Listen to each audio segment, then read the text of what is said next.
The music was still playing, a soft hum beneath the chatter of guests who lingered in the reception hall, their laughter blending with the clinking of champagne glasses. The air smelled of roses and vanilla from the towering wedding cake, and everywhere I turned people smiled, toasting to my supposed happiness. But I wasn't happy. Not anymore. Because in that one moment my entire world shifted. I had stepped away from the dance floor for just a second, the fabric of my wedding dress trailing behind me like a ghost. The night had been overwhelming, so much excitement, so much love. Or at least that's what I thought. But fate has a cruel way of revealing truths when you least expect them. As I turned the corner behind one of the floral arches, adjusting my veil, I heard a voice that made my stomach tighten. You could do better than her. Before we begin, I just want to take a moment to thank you for being here. This story isn't just about betrayal. It's about taking back control, about standing up when others expect you to fall. If you love stories of justice and unexpected twists, consider subscribing. It's free and it helps us keep bringing you powerful narratives like this one. Now let's dive into a tale of love, deception, and the ultimate reckoning. It was Liam, my stepbrother. His voice was low, laced with amusement, but it carried clearly in the quiet hallway. My pulse quickened. The words felt like a slap, but before I could process them, another voice answered. Ethan. My husband. The man I had just vowed to spend my life with. He chuckled. Not an uncomfortable, dismissive laugh. Not a forced one. No, this was easy. Natural. Like he agreed. I know, man, Ethan replied, his tone light as if they were discussing something as trivial as the weather. But what can you do, right? My breath caught in my throat. The bouquet in my hands trembled.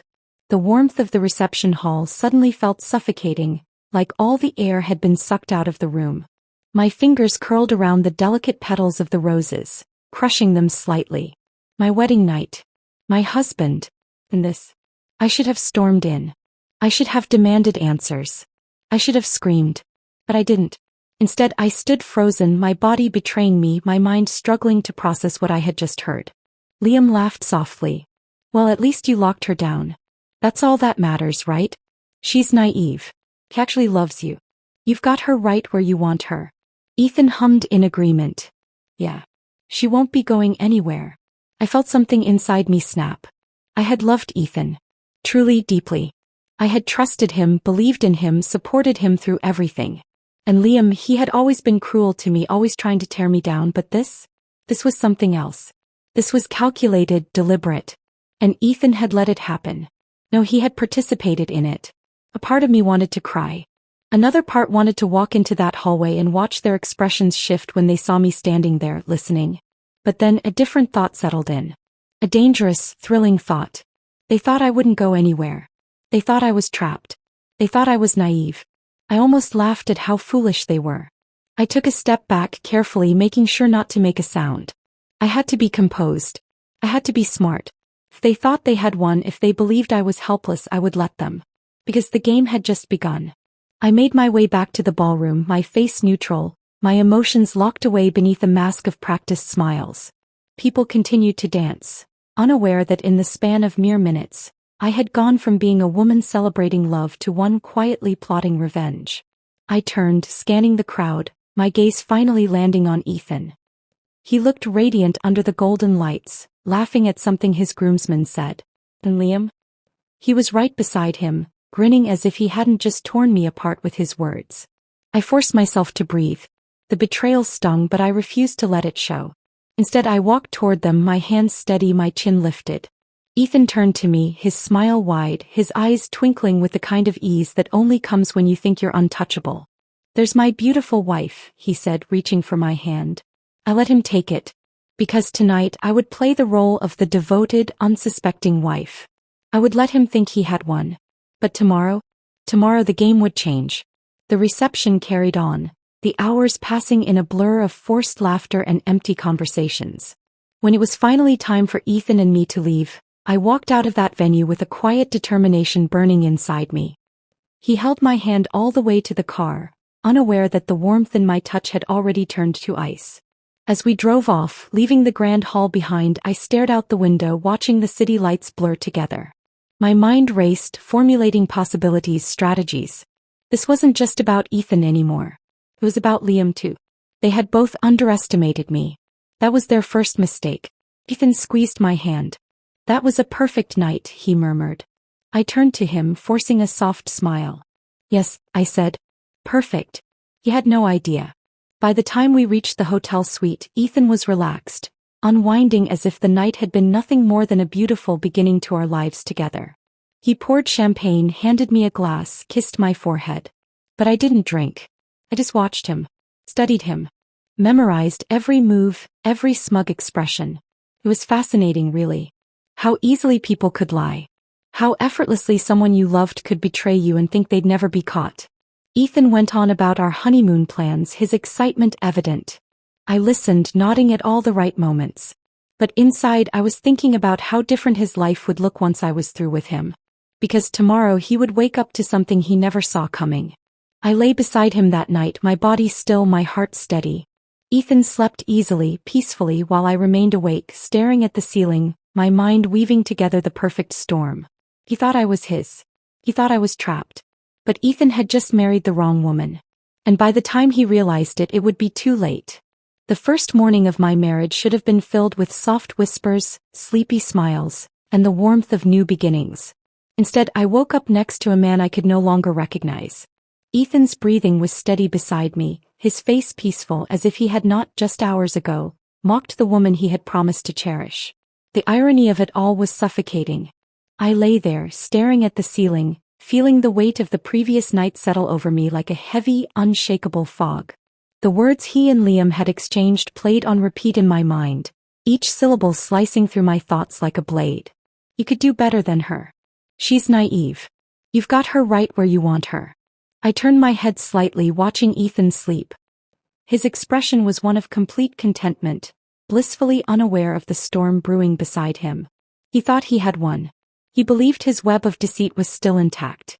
But what he didn't know, what he couldn't know, was that he had underestimated me in ways he would soon regret. I slipped out of bed as quietly as I could, my bare feet against the cool marble floor. The early morning light filtered through the sheer curtains, casting a golden glow over the room. Everything was beautiful, picturesque. The kind of setting I had once imagined my first day as a wife would be. But now all I saw was a carefully crafted illusion, a mirage that was already beginning to crack. I walked over to the vanity, my reflection staring back at me, unrecognizable. The girl in the mirror had gone to sleep a bride and woken up someone else entirely. Her eyes were sharper, her lips pressed into a firm line. There was no trace of love in her gaze, only cold determination. I let out a slow breath, steadying myself. I had work to do. Ethan stirred behind me, shifting under the covers. "Morning, beautiful," he murmured, his voice thick with sleep. I turned, forcing a soft smile. "Morning." He stretched, yawning. "Last night was perfect, wasn't it?" His eyes met mine, warm, affectionate. "Why? A well-rehearsed act." I nodded. "Perfect." He had no idea how good I was at pretending. Ethan rolled out of bed, walking over to where I stood. He wrapped his arms around my waist, pulling me into him, pressing a kiss to my temple. I let him. I needed him to believe nothing had changed. That I was still his naive, trusting wife. If he saw even a flicker of doubt in my eyes, everything I was planning would be ruined. "I was thinking we should have breakfast on the balcony," he suggested, his fingers brushing over my arm. "Just us. No more chaos, no more guests. Just you and me." How ironic. He wanted intimacy now after what he had done. The thought made my stomach turn, but I smiled anyway. "That sounds nice." He kissed me once more before stepping away to grab his phone. As he scrolled through it, a slow smirk curved on his lips. "Liam's already up. He sent me a text saying he's still laughing about last night." I swallowed the anger that rose in my throat. Still laughing. Of course he was. Liam had spent years making a sport out of making me feel insignificant. Why would my wedding night be any different? I moved to my suitcase, pretending to look for something, my mind racing. I had spent the entire night plotting, running through every possible move I could make. I needed to be strategic. Revenge was best served slowly, with precision, and I intended to make every moment of this count. I pulled out my phone, scrolling through my messages. Among them was one I had sent to myself at 3 a.m. when I couldn't sleep. Step 1. Establish control. Ethan thought he had the upper hand, but I had leverage. Real leverage. I had spent years listening, watching, absorbing every little detail about him, about Liam. And now, all of it was going to come back to haunt them. He thought he had married a woman who would never leave. But I had already started paving my way out. The first step. Money. Ethan had always been careless about his finances. He trusted me enough to let me handle most of our joint accounts. And while I had never considered exploiting that before, last night had changed everything. He had built this marriage on deceit. Why should I play by the rules? While Ethan showered, I opened my laptop and got to work. I transferred small amounts, nothing too noticeable, into a separate account. A safety net. If this was going to end, it was going to end on my terms. I closed the laptop just as Ethan walked out of the bathroom, a towel wrapped around his waist. "You coming?" he asked, running a hand through his damp hair. I smiled. "I'll be right there." As soon as he was gone, I exhaled slowly. Step 1 complete. Over breakfast, Ethan was all charm. He talked about our future, our plans, completely oblivious to the fact that I was memorizing every word, filing them away for later. I played the role of the adoring wife to perfection. Every laugh, every affectionate glance, I delivered it flawlessly. He had no idea the foundation beneath him was already crumbling. Halfway through our meal, his phone buzzed again. He glanced at it, smirked, and set it down without responding. "Liam wants to grab drinks later." I tilted my head, feigning curiosity. "You two really are close, huh?" Ethan grinned. "Always have been. He's like a brother to me." I forced a laugh. "More than me." Ethan chuckled, reaching across the table to squeeze my hand. Different kind of bond. That was all I needed to hear. I finished my coffee, setting my cup down with a quiet clink. "You should go," I said, keeping my voice light. "Celebrate." Ethan leaned back in his chair, watching me. "You're okay with that?" I nodded. "Of course. You should enjoy yourself." He didn't need to know I had already set things in motion. That night, as Ethan and Liam clinked their glasses together, reveling in their misplaced confidence, I was making phone calls. I had information, real damaging information, and it was about to see the light of day. Liam had a lot of skeletons. Ethan had even more. And soon they would both realize just how dangerous it was to underestimate me. As I closed my laptop, I allowed myself a small smile. They thought I was a fool. They had no idea. By the time they figured it out, it would be too late. I watched the night unfold through my phone screen, scrolling through the images Liam had just posted. There they were, Ethan and Liam, drinks in hand, laughing like kings in a world that had never once told them no. They looked so at ease, so confident in their control over everything, including me. A slow smile played on my lips. Confidence was a dangerous thing. It made people blind. It made them underestimate the quiet ones, the observers, the people who listened instead of spoke. Ethan had spent years believing I was just his shadow, someone who followed, someone who adored, someone who would never dare to disrupt the perfect little kingdom he had built for himself. He was wrong. I leaned back on the hotel bed, my fingers tightening around my phone as I read the messages between Ethan and Liam, ones I had pulled from Ethan's cloud earlier that evening. They were careless, so painfully careless. The same man who had once whispered sweet promises into my ear was now laughing at me in texts, calling me predictable, easy to manipulate. Liam, of course, encouraged it as if my feelings were nothing more than an afterthought. "She's too in love to ever leave." That was what Ethan had written just 2 weeks before our wedding. I closed my eyes for a moment, inhaling deeply. Anger was a tempting thing, but I needed to be smarter than that. Reckless revenge would do nothing but make me look foolish. No, if I was going to do this, I had to do it right. And that meant taking everything from Ethan piece by piece, the same way he had slowly taken my trust and turned it into a joke. The first crack had already formed with the small financial transfers I had made earlier that morning. But I needed more. Something bigger. Something that would shake him to his core. I opened a private folder on my phone and clicked on a video I had saved months ago, something I had nearly forgotten about. It was an old clip of Liam at a party, stumbling through a drunken rant about how Ethan wasn't nearly as loyal to me as I believed. At the time, I had brushed it off as another one of his mean-spirited jabs. But now it was evidence. I watched the video again, memorizing the slurred words. "Ethan, oh please. That guy could charm the teeth off a wolf. You think he's faithful? I've literally seen him leave bars with other girls. But hey, let's not tell his little princess, huh? She's too perfect to ruin with the truth. Perfect. That was the word Liam had always used to describe me, but never as a compliment. It was an insult. A way to remind me that I was naive, that I believed in things they saw as weaknesses. Love, loyalty, honesty. I exhaled sharply. This wasn't just about making Ethan feel the sting of betrayal. This was about making both of them realize that the girl they had spent years underestimating was done playing their game. Ethan's phone buzzed on the nightstand. He had left it there, assuming I wouldn't dare look at it. I did. A message from an unknown number flashed across the screen. Hope you made it back safe. Last night was fun. Winky face. The breath left my lungs in a slow, controlled exhale. My fingers tightened around the device, but my face remained expressionless. So it wasn't just in the past. He was still doing it. Still lying. Still pretending. I placed the phone back exactly as it was and walked to the hotel bathroom, turning on the faucet to mask the sound of my breathing. The rage threatened to bubble over, but I swallowed it down, forcing my mind to focus. Ethan thought I was blind. Liam thought I was weak. They were about to find out just how wrong they were. By the time Ethan stumbled back into the suite later that night, I was already in bed, facing away from him. I felt the bed shift as he climbed in beside me, his hand briefly touching my shoulder before he hesitated. Still awake. His voice was low, careful. I kept my breathing even, making him think I was asleep. He let out a quiet sigh, rolling onto his back. "Love you," he murmured. The words meant nothing now. The next morning I moved carefully, methodically. I made breakfast, I smiled, I kissed his cheek. He had no idea that I had spent the early hours of dawn setting the stage for his downfall. I sent the video of Liam's drunken confession to an anonymous email account. From there, it would be distributed strategically, to a few close friends, a few colleagues, and eventually someone who mattered.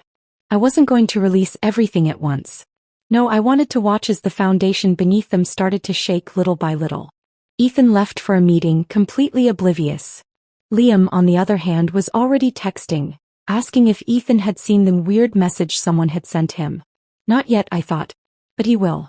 I spent the afternoon carefully laying out the next phase. Ethan had always been cautious with his image, obsessed with how people perceived him. That was his weakness.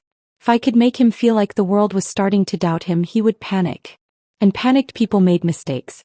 I made sure a few anonymous messages found their way to his office, hinting at infidelity rumors. The video of Liam? That was just the beginning. Because what neither of them knew was that I had more. More texts. More receipts.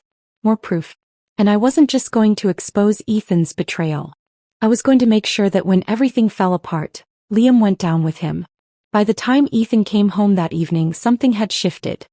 His usual confident stride was tighter, his eyes scanning me carefully. "Did you hear from Liam today?" he asked casually, pouring himself a drink. I took a sip of my tea, meeting his gaze with practiced innocence. "No." "Why?" He hesitated, swirling the glass in his hand. "Nothing. Just some weird messages going around. Someone sent him something about me." I frowned, tilting my head. "That's strange." He studied me for a long moment before forcing a chuckle. "Yeah. Probably nothing." I smiled. Probably. Ethan had spent years believing he could play me like a fool. He had no idea I was the one moving the pieces now. And soon he'd have no game left to play. Ethan's fingers drummed against the counter, his grip tightening around his glass. The flickering light above the kitchen cast sharp shadows across his face, highlighting the tension etched into his features. I sipped my tea calmly, meeting his wary gaze with practiced ease. "Did you see anything unusual today?" he asked, his voice laced with something that almost sounded like concern. I tilted my head, feigning innocence. "Unusual? Oh, should I have?" His jaw clenched, the faintest flicker of doubt crossing his eyes. "Just some weird messages. Nothing serious." I hummed, setting my cup down. "Well, if it's nothing serious, why do you look so tense?" He forced a chuckle, shaking his head. "I don't. Just tired, I guess." Liar. I could see the tiny fractures forming, the beginning of his world slowly unraveling. He wasn't panicking, not yet, but he was starting to sense something was off. I was good. I didn't want him to crumble too quickly. No, I wanted to watch him squirm, to feel the weight of uncertainty press down on him like an invisible noose. The next morning I woke up to hushed voices in the hallway. Ethan's tone was sharp, laced with frustration. I didn't need to hear every word to know he was talking to Liam. I swung my legs over the bed, slipping into my robe before stepping into the doorway. Ethan stood near the window, his back to me, phone pressed to his ear. I don't know where it came from, Liam. That's the problem. His fingers raked through his hair. What do you mean, it doesn't matter? Of course it matters. If someone has this, what else do they have? I leaned against the frame, my voice soft. Everything okay? Ethan stiffened, turning sharply.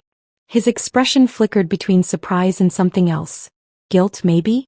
I kept my face neutral, waiting. He ended the call abruptly, forcing a smile. Yeah. Just work stuff. On a Sunday morning? I raised an eyebrow. His laugh was forced. You know how it is. I did. I knew exactly how it was. Over the next few days, the tension in our house became palpable. Ethan was distracted, his phone glued to his hand more than usual. Every time he thought I wasn't looking, I saw the flickers of worry dance across his face. And Liam? He was unraveling faster.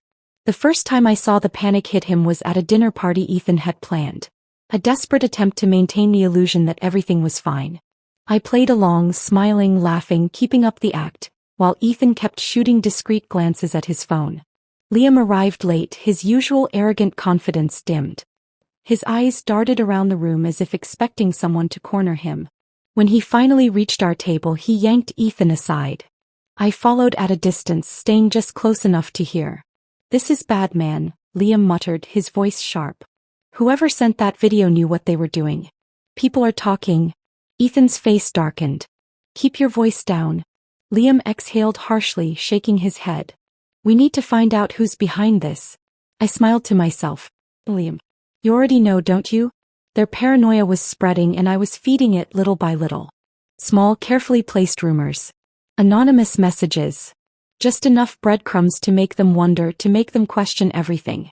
And then I made my next move. One night, when Ethan was asleep, I unlocked his laptop with the passcode he never thought I would remember. I scrolled through his emails, searching for anything useful. It didn't take long to find what I was looking for.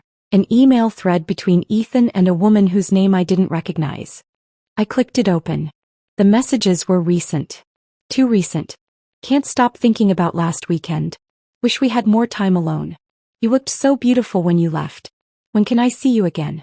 I stared at the words, my pulse steady. I had suspected it for a while now, but having proof in front of me made something inside me settle into place. There was no sadness, no heartbreak. Just confirmation of what I had already known. I took screenshots, sending them to myself before deleting all traces of what I had done. When I shut the laptop, I turned to look at Ethan's sleeping form. He had no idea. The next morning, I sat across from him at breakfast, watching as he scrolled through his phone. He looked exhausted, the weight of his paranoia finally settling in. "You seem stressed," I said lightly. He forced a laugh. "Just work." "And Liam's freaking out." "Oh." I poured myself another cup of coffee. Why would Liam be freaking out? Ethan hesitated. "It's nothing. Just some rumors." I tilted my head. "Rumors about what?" He glanced up, studying me as if trying to gauge how much I knew. I met his gaze evenly, offering nothing. Finally, he shook his head. "It's not important." If only he knew. That evening, I sent the screenshots to Liam. Not with a message, not with an explanation. Just the images, letting him interpret them however he wanted. The response was almost immediate. "Liam, what the hell is this?" I didn't reply. 15 minutes later, my phone rang. I let it go to voicemail. 30 minutes later, Ethan stormed into the room, his face a mask of barely contained rage. "What did you do?" His voice was tight, controlled. I set my book down, looking up at him. "What are you talking about?" His phone shook in his hand. "Liam just sent me something." "Something that was sent to him?" I raised an eyebrow. "And?" He clenched his jaw. "And someone is messing with us." I stared at him for a long moment, then let out a soft laugh. "Messing with you? Ethan, you've been lying to me for years. Why would you assume someone else is the problem?" His eyes darkened. "You think this is funny?" I stood, walking toward him slowly. "No, Ethan. I think this is overdue." His expression flickered. Anger, realization, fear. "You," he whispered. I smiled. "Me." His entire body tensed, as if he finally understood that the woman standing in front of him wasn't the same one he had married. I leaned in slightly. You thought I wouldn't find out. You thought I wouldn't fight back. But Ethan, darling, I let my voice drop, my smile widening. You should have known better. And just like that, his world tilted on its axis. Because he knew, really knew, that he was about to lose everything. Ethan stood there, his hands gripping his phone so tightly I half expected it to shatter. His eyes flickered with a whirlwind of emotions, anger, disbelief, and beneath it all, a creeping sense of fear. He had spent years thinking he was in control, that I was just a piece on his chessboard, a pawn too blind to notice she was being moved. But now he was realizing the truth. The game had flipped and I was the one holding the pieces. I watched the realization settle over him, a slow and painful process, like watching a man trying to outrun an avalanche, only to realize he was standing directly in its path. You set me up, he said finally, his voice hollow as if he couldn't quite believe it. I tilted my head, allowing a small, knowing smile. Set you up? Oh, Ethan. I simply gave you exactly what you deserved. His jaw clenched, his breathing shallow. He took a step closer and for the first time, I saw something in his expression that had never been there before. Powerlessness. The very thing he had spent his life avoiding. You don't understand what you've done, he said, his voice low, like a man on the edge of a cliff, grasping for solid ground. I let out a soft chuckle. Oh, Ethan, I said, shaking my head. I understand perfectly. The weight of my words hung between us, thick and suffocating. He knew I wasn't bluffing. He knew that whatever control he once had over me was gone, shattered beyond repair. A loud vibration against the countertop broke the silence. His phone. Another message. He glanced at it and for a second his face paled. I stepped forward, peering over his shoulder just enough to see the preview of the message. It was from an unknown number. But I already knew what it was. Anonymous, hope your wife didn't see the rest of the messages. That would be unfortunate. Ethan's hand hovered over the screen as if touching it would somehow make the problem disappear. But problems like these didn't disappear. They grew, spreading like wildfire, consuming everything in their path. He turned to me sharply. What did you do? I met his gaze, my expression calm, controlled. I simply told the truth. His breathing was uneven now, panic slipping through the cracks of his once perfect composure. He ran a hand over his face, pacing the length of the room, muttering something under his breath. Then suddenly he stopped. His head snapped up. Liam, he whispered. His eyes locked onto mine, the pieces clicking together in his mind. Liam knew, didn't he? That's why he's panicking. I didn't respond. He let out a bitter laugh, shaking his head in disbelief. He was in on this. That traitor. I cut him off with a soft, amused voice. Oh, Ethan. You still don't get it, do you? He narrowed his eyes. Get what? I took my time stepping around him, making sure he felt the weight of every second, the tension curling between us like an invisible rope tightening around his throat. Then I leaned in just enough so that he had no choice but to listen. This was never just about you, I whispered. Ethan's entire body went rigid. He blinked, processing my words, and when they finally sank in, I saw it. The realization, the sheer depth of what I had done. It wasn't just about exposing him. It was about destroying the foundation beneath him. Their business. Their friendships. Everything they had built together, every lie they had told, every time they had laughed at my expense. I had dismantled it all, piece by piece. His breathing quickened, his gaze darting to his phone again as if expecting another blow to land. Maybe it would. You don't know what you've done, he muttered again, but this time the words held no conviction. I smiled, tilting my head slightly. Oh, I know exactly what I've done. The silence stretched between us, heavy and suffocating. I could see the war raging inside him. He wanted to fight back. He wanted to regain control. But there was nothing left for him to hold on to. Then the phone rang. Ethan hesitated, then finally answered. What? He snapped. I watched, arms crossed, as his face twisted into something I had never seen before, real, unfiltered panic. What do you mean it's everywhere? He hissed. Pause. No, I don't know who leaked it. Who else has seen it?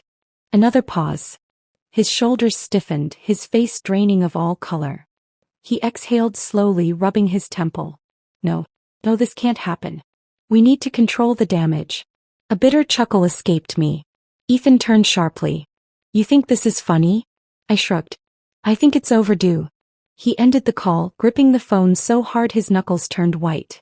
When he finally met my gaze again, there was something new in his eyes. Defeat.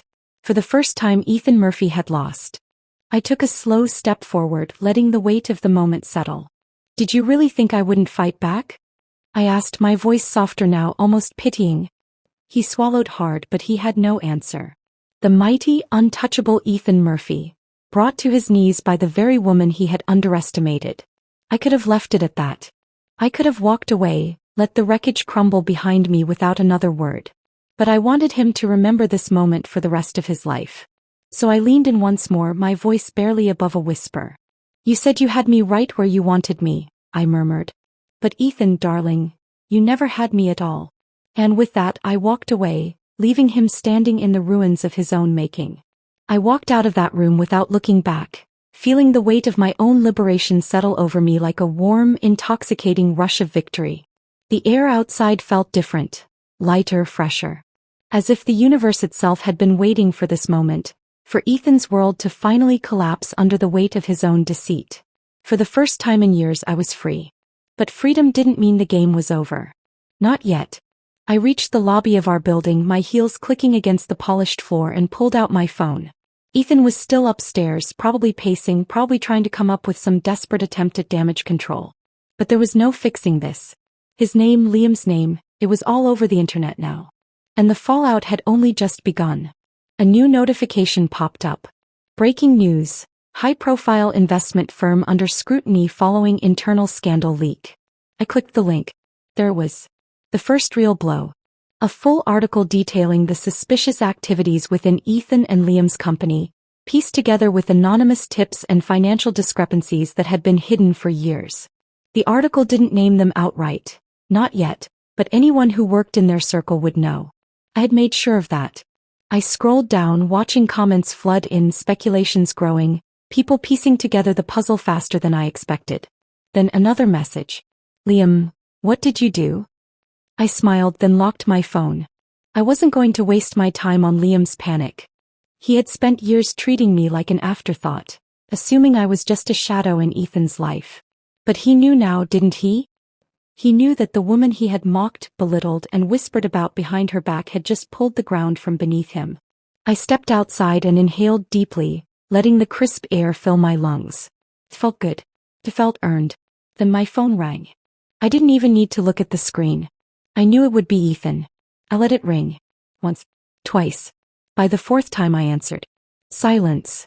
Then his voice, low, sharp, teetering on the edge of desperation. Ava. I closed my eyes for a moment, savoring it. The way my name left his lips, no longer filled with arrogance or entitlement. No longer spoken like he owned me. What do you want, Ethan? His breathing was uneven. We need to talk. We talked already, I said, my tone almost too casual. Back in that room. Unless you weren't listening. You know that's not what I mean. I glanced around, watching as people bustled by, oblivious to the chaos unfolding in his world. I really don't have time for this, I murmured. Ava, please. That word. Please. How many times had I begged for his attention? How many times had I swallowed my pride, told myself I was overthinking it, told myself I was being too sensitive? And now here he was, the man who once stood so tall, unraveling in real time. I let the silence stretch, let him feel the weight of it. Everything is falling apart, he admitted, his voice tight. Liam is panicking. The company, there's an internal investigation now. I don't know what you did, but... I cut him off. Oh, Ethan, I said, smiling as I repeated the words he once said to me. You could do better than this. He sucked in a sharp breath. This isn't a joke. I know, I said. It's justice. You're going to regret this, he snapped, that desperate edge sharpening into anger. I laughed softly. That's where you're wrong. The only regret I have is not doing this sooner. More silence. Then his voice dropped into something almost broken. Did you ever love me? The question caught me off guard. For a moment I considered lying. I considered telling him no, that it had all been a facade, that he had never mattered. But that would have been too easy. And the truth was far worse. I did, I admitted. I loved you more than you ever deserved. His breathing hitched. And that, I added, my voice steady, unyielding, is why I'm done. I ended the call before he could speak. It was over. But not for Liam. I turned and walked toward my next destination, a coffee shop just a few blocks away. Inside, waiting at a corner table, was a man dressed in a sharp suit, a laptop open in front of him. He glanced up as I approached, nodding in acknowledgement. "You did well," he said, gesturing for me to sit. I took a seat, folding my hands in my lap. "Is it enough?" His lips curved into a slow smirk. "More than enough." I exhaled. "Good." We sat in silence for a moment before he slid a folder toward me. "This is everything you asked for. Liam's financials. His personal accounts. His hidden investments." I opened the folder, scanning the contents. It was worse than I thought. He chuckled, watching my reaction. "You want the final blow?" I met his gaze. "Yes. Then I suggest you drop this where it'll do the most damage." I snapped the folder shut. "I know just the place."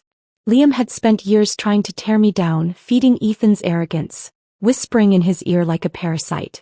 He thought he was untouchable. He wasn't. The next morning the headlines changed. Breaking. Internal corruption uncovered. Executive under federal investigation. Liam's name was right there in the first paragraph. Ethan's was mentioned by association. I sipped my coffee as I read through the article, watching the world react in real time. Their friends, their colleagues, their investors. One by one they began to distance themselves, cutting ties, issuing statements. By noon, Liam had called me 4 times. I didn't answer. By evening, Ethan's number appeared again. I blocked it. The reckoning had come, and it had come swiftly.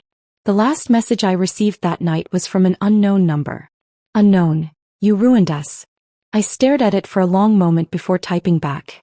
"You ruined yourselves." Then I turned off my phone. And for the first time in years I slept soundly. The morning after everything unraveled, I woke up to silence.